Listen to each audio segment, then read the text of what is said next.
Tandem Nomads, episode 182. If you embrace your identity, and it might be that you have more than one identity within yourself, if you're able to embrace your identity, you can live your fully true self and authentic self. And then you can thrive in your professional life and also in your private life. Hello, Nomad Nation. Welcome to Tandem Nomads, the podcast show and entrepreneurship platform where you can find great inspiration and tips to grow a successful portable business and thrive in your global nomadic life. This is your host. I'm a business and marketing coach and the founder of Tandem Nomads. Today, I want to support you in facing your insecurity that might be stopping you on your way to building your dreams, reaching your goals, and growing in your own personal journey. In order to speak about this topic, I'm excited to introduce you to Ellen Wagner. Ellen, are you ready for this ride? Yes, I'm ready, Amel. Fabulous. Ellen Wagner is a bilingual expat and diversity coach. She supports expats in growing in their life journey, keeping their orientation, and overcoming their inner barriers. Ellen also helps individuals from minority backgrounds gain confidence and feel empowered to share their voice and be visible. With African American roots and growing up in Germany, she now lives with her wife and daughter in Princeton, New Jersey, USA, where she moved and changed her career to support her wife's career. Prior to becoming a coach, Ellen built her career in hotel management and tourism, where she gained her experience in conflict and negotiation management. So this is a very quick overview of you, Ellen. I would love it if you can give us a little bit more about your background and the journey that led you to where you are today. Yes, sure. I'd like to share that. Thank you so much for having me. My pleasure. Well, where should I start? Maybe like after school. And I was thinking, what can I do? So I decided to study business administration with a major in tourism and informatics. And during this time, I was traveling a lot. So I was living in Spain, in Tunisia, in Greece, and working as a tour guide. And I was, continuing having a lot of contact with different cultures. That was actually the reason why I went into this industry, tourism, because I wanted to travel the world. So, after my studies, I decided to work for a tour operator. So to be on the other side and work as a product manager and hotel contractor. So again, I was traveling a lot and I was making hotel contract with hotels in Morocco, in the Mediterranean Sea. So I could use a lot of languages, a little bit of French, a little bit of Spanish, and Shway Arab. And that was really a great time to grow and to get experience abroad in international business. But at the same time, being an employee in a huge company, you always have to follow standards. So I felt like, I want more. I want more creativity. So I was working as a freelancer in education, starting with correcting tests, starting to correct study scripts, and then ending up writing my own study scripts and having first trainings, webinars, and online lectures. That happened already 12 years ago. So parallel to my career in tourism, I was working and gaining experience as, let's say, my own boss, which I really liked. And I could be just free and confident with what I could do and my creativity. But then after 10 years of working in the huge group, I had kind of a crisis. I didn't feel okay where I was working, and the environment was kind of toxic. I didn't feel like I belong. So I sought for help, and I got in touch with a coach who helped me go through this tough time. And I was also thinking, okay, you have to go and network. You have to go out there and meet other people and ask them for advice. So I went to many business events and always raised my hands when there was a Q&A, and I was saying, oh, I'm Ellen, I'm looking for a new job, and just putting myself out there until someone came up to me saying, yes, I'm an HR consultant. What is it that you want to do? And I thought, oh, shoot, I don't know what I want to do. And that was like, he was coaching me. He was asking me this essential question. And I didn't really know what I want to do. I just wanted to get away from this job. But I know running away from a job is not really a good solution. You have to run towards something. So I was thinking a lot, taking my time, and I was sitting down, writing myself a wish list. So this wish list contained all the facts that I love about a job, not knowing what this job position would be called like. And I wrote down how much I want to earn, how big this company should be, how long I should drive there, what the task would be. I wanted to keep on doing my lecturing, but I also wanted to work in sales. So all these things I wanted, I put down on a paper. And as soon as I knew what I wanted to do, it was so clear. And all of a sudden, doors opened up. And one of these doors was a friend saying, hey, you want to work at our company? And I said, wait a moment. I took a look at my wish list, and it says I want to work in Cologne and not in Düsseldorf. But then I thought, what if I would work in Düsseldorf? And I just crossed that out on my wish list. And I had an interview, and I got this job, and it was exactly this wish list. Maybe just this one thing with the city was different, but I was so happy. And that was such an empowering moment for me after knowing what I want, that I can get it, that I can reach my goals. So I decided to get certified as a life coach. In Germany, we say systemic coach, because it's about coaching within a system. So it can be the system within yourself, the system with you and your partner, or the system with you and your colleagues and work, or the even bigger system, the country you're living in.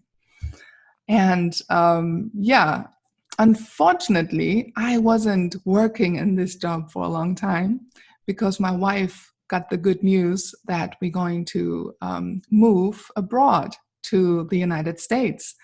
So last year in April, we moved with the family and our daughter here to Princeton, New Jersey, where, I had to wait for my working permit, getting into this new role of a so-called housewife, which wasn't really making me happy. But I got through this rough time and educated myself, learned everything I needed to know how to build my business.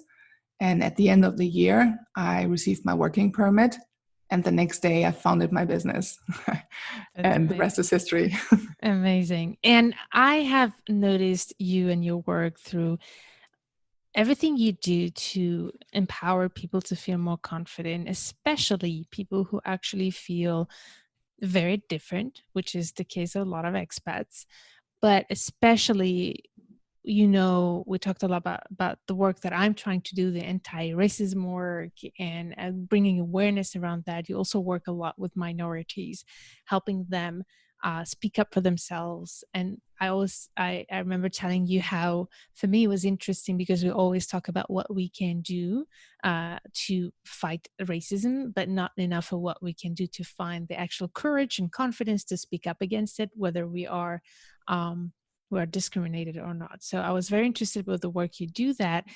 And you have a special relationship to being different in so many ways. So I'd love it if you could tell us a little bit about your background and why you are very much helping people who feel different and helping them getting empowered to speak up for themselves.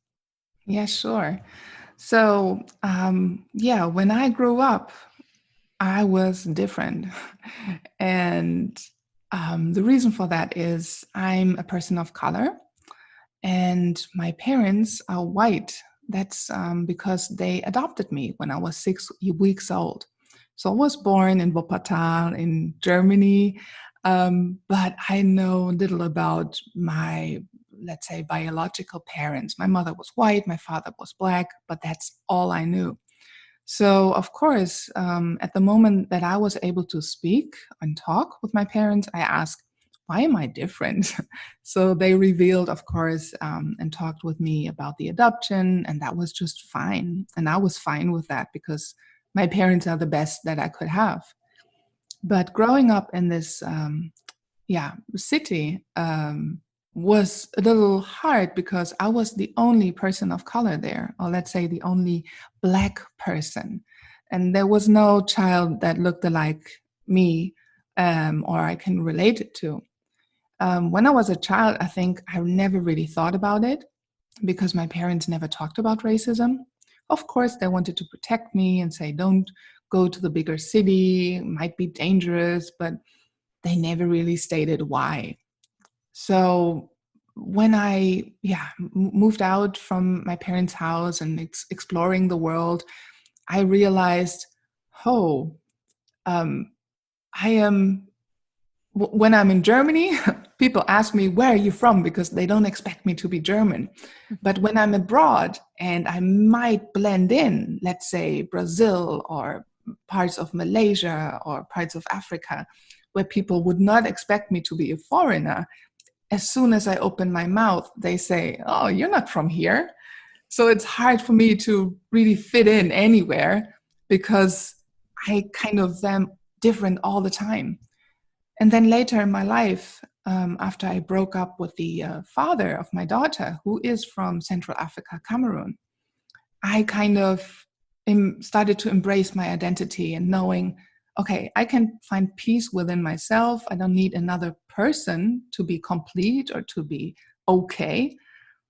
In this moment, I was kind of free, and I met my wife. She's blonde, blue-eyed, and for, let's say, my best friend, it was not a huge surprise that I was together with a woman all of a sudden.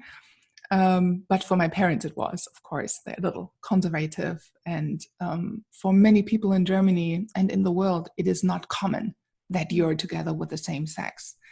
So again, I felt a little different than all the rest because, there are not too many people living their sexuality openly. And I figured through this time that the more confident I am about myself and my identity, the less I care what people think. And I think that does not only align with your skin color, with your sexuality, with your religion or culture or ethnic background, that aligns actually to anything. If you have a bigger body, if you're smaller, if you're taller, if you stick out from the majority, somehow people perceive you differently and they let you know. And that sometimes can be a burden. That can have a huge impact on you. And especially in the workplace, if people don't have anyone to talk to, it's hard to deal with that. Yeah, that's such a good point. And I love that segue between your story and what you do today in helping people in general, like, use their differences to also empower themselves and speak up to themselves. So this is why I want you to come here and share with us some of your tips for those of you in Nomad Nation, if you are in a position where you feel that you're different and that nobody gets you. I hope that you will find some great insights here. And by the way, Ellen has prepared for you a great guidebook. So if you're interested to download it, go to tandemnomads.com/182, and you will be able to download this guidebook that will help you go through the steps that we'll talk about with some questions to help you really find those answers that will help you get empowered and speak up for yourself. So I'd like to know, what are the signals that we should watch for when we are in that position where we feel either discriminated or simply just feel different, that we don't belong? What are those signals we should look for to see that this is what's causing some of the challenges on the route?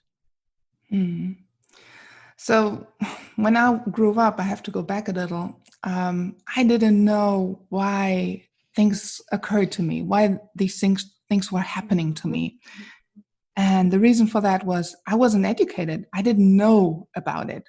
So it was kind of a white spot for me. It was out of my sight. I couldn't see it. So if you don't see things or know things, you don't know how to talk about it, or you don't even know that they are there. So later, when I learned about, let's say, racism, this structural racism that, we're surrounded by, I learned about that, and then I could understand retrospectively what happened in these situations.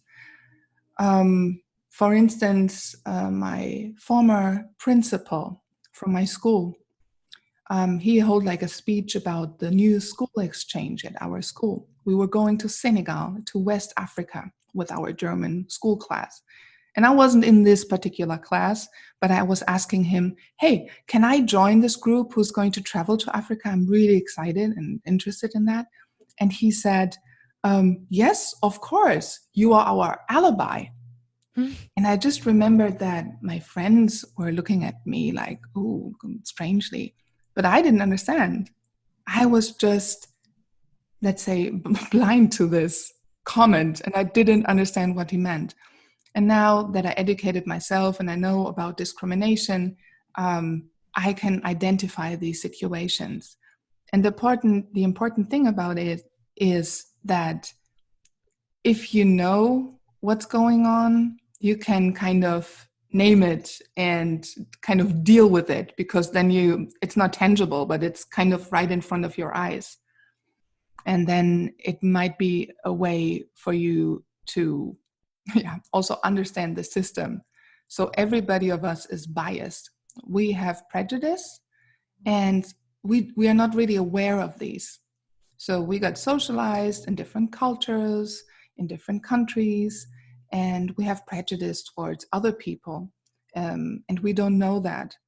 And it could happen that you discriminate people, and that you hurt people. And if other people are telling you, hey, that really hurt me, that was discriminating towards me, people sometimes don't understand, because it's kind of a mental offense, or mental attack. And I can tell you about a little example. I guess you like to drink tea, is that correct? Correct. So, just imagine you're sitting in a cafe, and I'm going to serve you a hot, nice mint tea. And all of a sudden, I stumble about my feet, and this hot tea is getting on your blouse. And your blouse was white, it's ruined, and you are in pain because it was very hot. So I don't say, oh, Amel, I'm sorry, or I'm not sorry, because it was not with bad intent. Right? Because I can see that you're in pain. But I would rather say something like, oh, I'm really sorry. Let me get you something to cool your pain and to ease your pain. And I'm going to pay for the laundry for your blouse. So you try to make it up to the person. But on the other hand, with discrimination, when you say something verbally, people don't really get it, that can hurt other people, because you have your white spots, you have your blind spots, you just don't know about it, you don't know how it feels. So it's good that if people tell you something and that hurts you, it's good to speak up and say, hey, I was hurt when you said that. But in order to do that, of course, we need to be brave and stand up for ourselves. Yeah. So if I try to understand what you're trying to say, in order to know if we are actually being weakened because we feel different, the signal is to see, how do you feel about it, and then simply say it, express how you feel. And Exactly. but I guess this is the whole thing about this episode, is how do we find the right ways, the right tools, and the right courage to speak up. And sometimes it's not that easy, because we're also worried to hurt the feelings of the other person or destroy a relationship. I would give a example of, for example, if we're dealing with a client, where we're usually even more careful because it's a client or a boss. So how do you guide people in in finding that courage to speak up, as you said? Mhm. So everybody is different. So I would never tell people, hey, this is strategy, this is the strategy, go for it because it's going to work. As a coach, I guide the people to find their own solution. But if I would have to give you a tip, I would follow and I call them the 5.5 keys to empower yourself. I would say start within yourself. Try to look inside of you and know your strengths, know who you are, know your worth. So that's the first empowering step, to be proud of yourself, to embrace your identity and to know, hey, I'm strong and I'm good at this. And as soon as you feel good about yourself, you have a different aura, a different, you're gonna talk different, you're gonna walk different, you're gonna act different. And then what I said before, the second step would be to understand the system, to understand that there are unconscious biases, so that people have prejudice and they are not really aware of that. So even if it's not with bad intention, understand that they don't want to really hurt you and they might not be aware of that. So it might be useful in the situation where you are getting discriminated against to pause for a moment and try to not be too over emotional. Like you said, it can destroy relationships and it can get very emotional in these situations. So and just talk about that. The next step 3, is find your tribe. And I think this is so essential. So if you're different, like me, I'm a person of color, I am a member in a network where people are just like me. So for instance, after the Black Lives Matters protests peak here in the United States, when I was meeting this group of predominantly Black people and we were asked, how are you? Everybody was feeling down. Everybody was affected by that. But if I was, for instance, talking with my coaches, German coaches who were white, they would never understand what I was going through. So it's very empowering to have this impact of a group.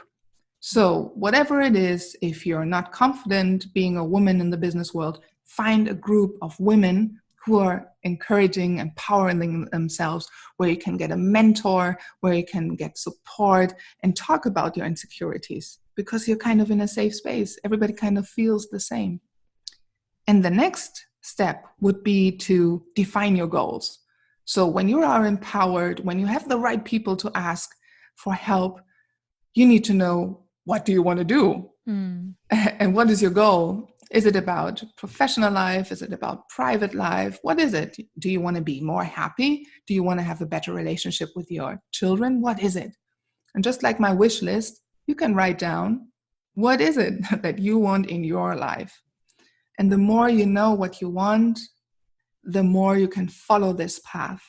And you will see doors to go through. If you don't know where to go, if you're standing at an intersection, how could you ever know which direction to go? And then the next step is put your plan into action. And that's maybe the hardest to follow this, but you know your strengths from the first step. You understand the system, you know how to do it, you have your tribe, and you defined your goals to just do it. And that's one of my slogans. Just do it. Don't think too much. You can excuse yourself later. Just go for it. And then the last key step, and I made this like a half step, is repeat. You evolve and develop in your life. And so does your identity. And the same thing that worked for you 5 years ago might not work for you today. So check within yourself and start with step 1 and do that regularly in order to get an empowered self. These are great steps. And by the way, Nomad Nation, as I said, Ellen prepared a workbook for you with some questions and exercises to go through these steps. So go to tandemnomads.com/182 to download this workbook. And you said a lot of interesting things here. And I kind of want to put the highlight on what you talked about, the tribe, because this is something big, especially among the expat community. We always try to look for our tribe. And sometimes it's difficult because that's the whole thing about belonging. It's not always easy to find that tribe. And um, first of all, before I go to my point, is there any tips that you have to help people find those people? Because it's not always easy to find your tribe. So, how do you find those? Yeah, I guess. And I say, maybe unfortunately, you have to go out there. So if you arrive in a new country, and let's say your husband is working in a company and you're home alone, maybe the kids are out of house. If you're staying within your four walls, it will not happen. Of course, now with the pandemic, there are also ways to connect with other people virtually. But that means you need to get out there. And no matter if you're an introvert or an extrovert, there are ways. So there are Facebook groups. Here in Princeton, for instance, there's the German club. There are like many possibilities to connect with people. And I would start with something that you have in common, whether it's riding horses, painting pictures, doing a certain sport, whatever it is. So it is easy to start a conversation and just get in there and yeah, talk a little bit about yourself so others know what you're up to. That's important to simply accept, to get out of that comfort zone and just try it out. From my experience, it takes a lot of error and trials as well before we really know if a group is actually our tribe.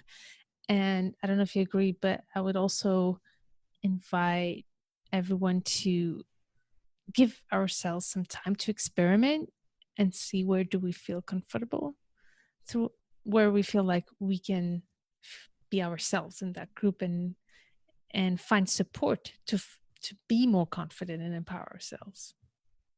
Definitely. And also that can change even in the beginning when you think that group might be a perfect fit for me. It could be that you evolve, that you change, that you yeah, gain different interests. And then you should just brave enough to be honest to yourself and say, well, that's it. And I'm going to move on now. That's very good. Yeah. And we don't need to belong to just one group, obviously. And I think that's the biggest thing that I've learned through my experience. I've struggled to belong in so many phases of my life. And I think the big breakthrough for myself in the past years was to realize not every group has to be everything for me. I can have a group for my entrepreneurial spirit where I want to talk about business. I can have a group which is more about my background. I can have a group. And I think that's a little bit, trying to put everything in one group might be a little bit too much. I don't know if you have seen that in your experience. Yeah, definitely. And I would say that this is the same with your job. You cannot really have it all at one time. I think you can have it all, but maybe just one after another. Hmm. Um, and with me personally, I still have my German friends, like my old friends from school. And those are the people who know me very well. But then I also met expat women here in Princeton. Of course, this is like the first person you're going to meet during the week to meet for a coffee. Um, that was last year before the pandemic. And of course, I am also active as a volunteer in the New Jersey LGBT Chamber of Commerce, which is a huge network with business people who belong to the LGBTQI community.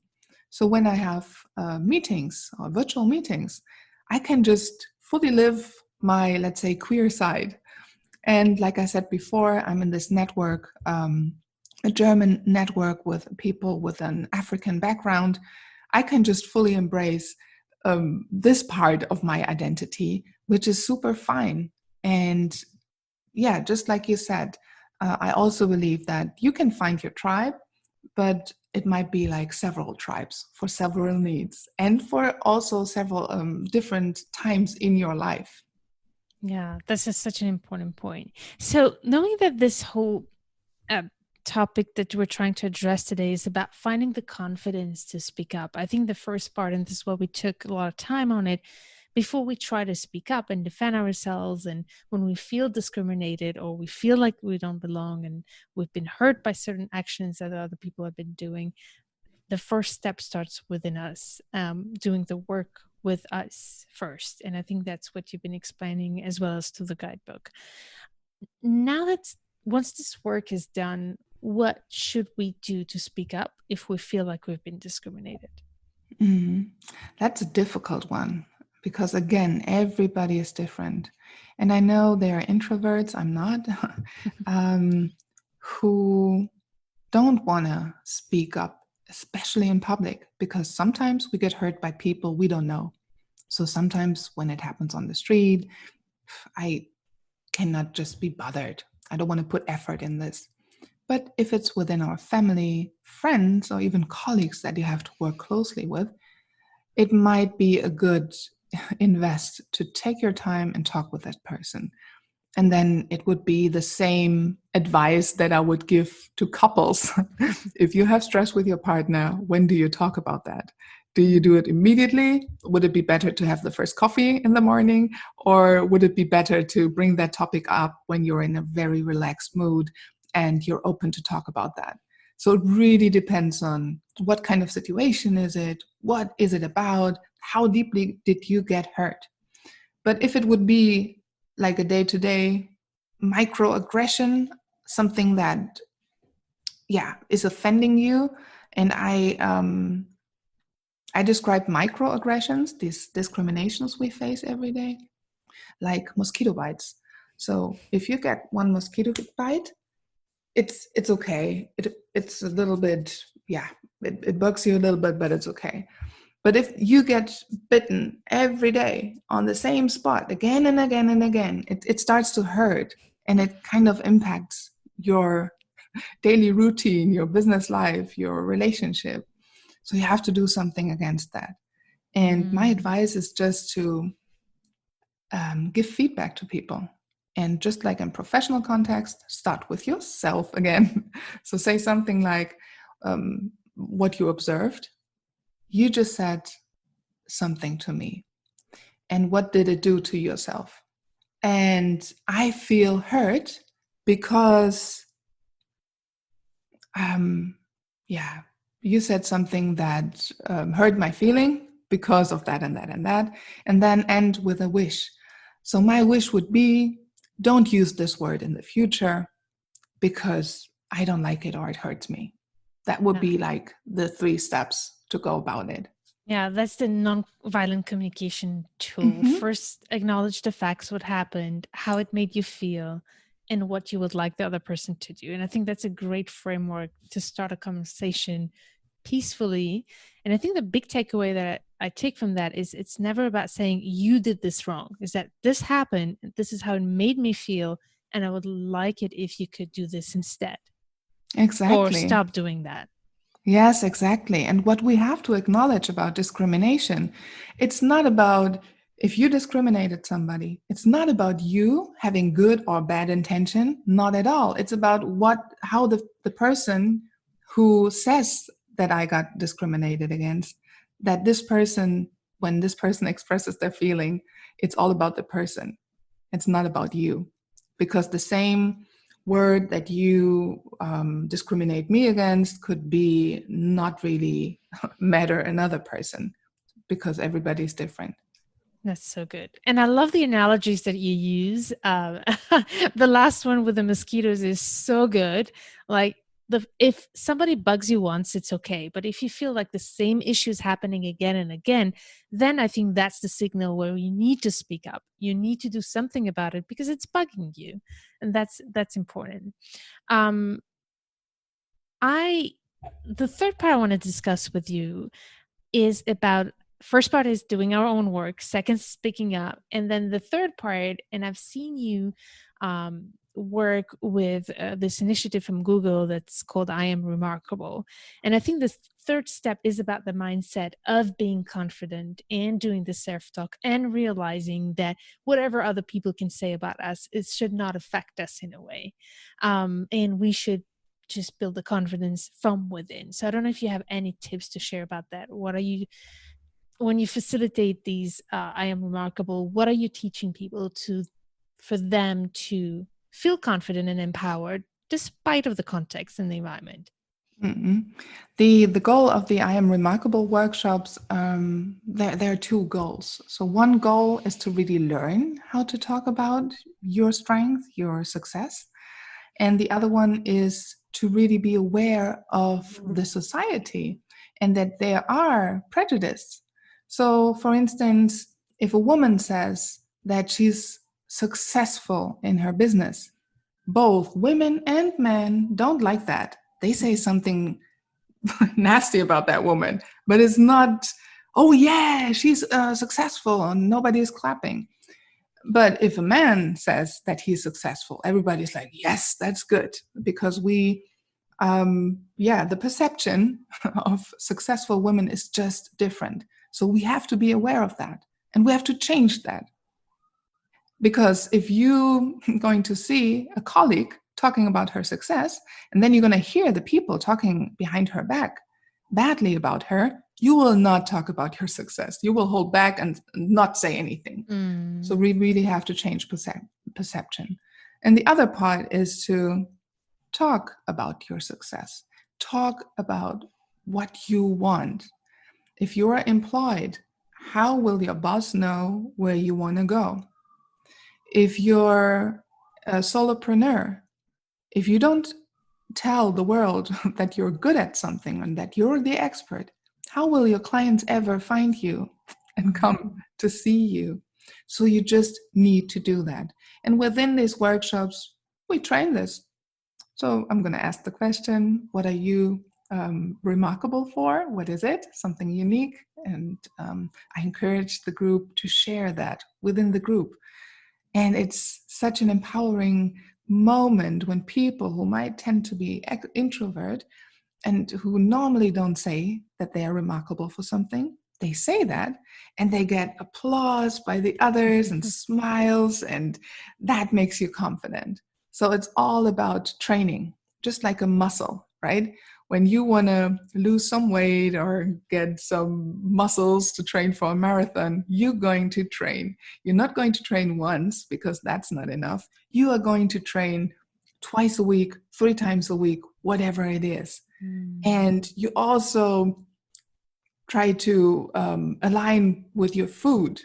So you're not going to eat junk food, but you're going to eat healthy food. It's like the whole concept about that goal. And if you want to learn how to self-promote, you have to do the same in order to get there. You have to train. So one of the key points that you're going to leave this workshop is to find one day of the week, let's say a Wednesday, where you set up a WhatsApp group or Facebook group or whatever, and you're going to text something why you're remarkable with your friends, with your colleagues, with your expat friends in your city, whoever, and share something remarkable every Wednesday. And in this way, it's kind of training your muscle. And maybe after a few weeks, it feels much more easy to talk about your success. That's amazing. I love that concept, and we'll put the link in the show notes of this episode for anyone who wants to learn about that. But I do think it's really important, especially women who lack the confidence to actually speak up about that for themselves, but also about themselves and where they're good at what they do. And I think it also starts by realizing it first and then saying it out loud. And the second thing you said here is about repetition. And I think that's so key. Like habits are not built in one day. We need to repeat for days. And I think it's 90 days, the average, to make something a habit. So I love that, that you mentioned that repetition. And I think it's the same when it's about speaking up. If you want to speak up and it doesn't work the first time, you need to continue to do it. It's not because you speak up against something that's been done to you and the conversation didn't go the way you want that you should stop. It has to be continuous.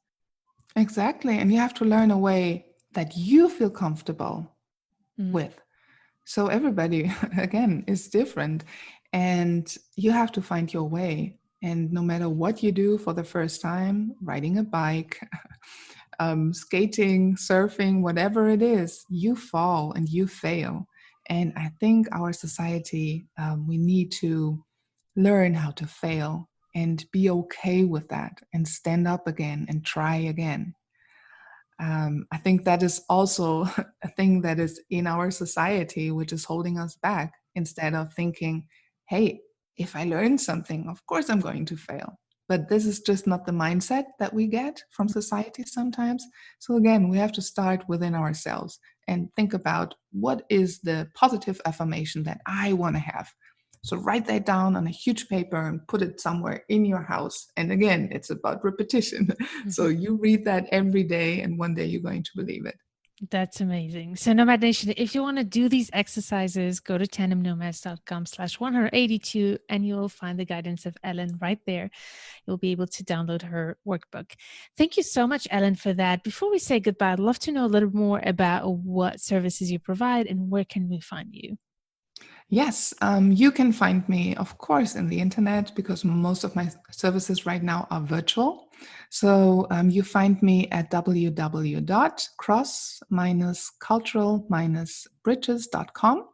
You also find me on Instagram, Cross Cultural Bridges, on Twitter, and also on YouTube. Just type in my name, Ellen Wagner, and Cross Cultural Bridges, and you will find me.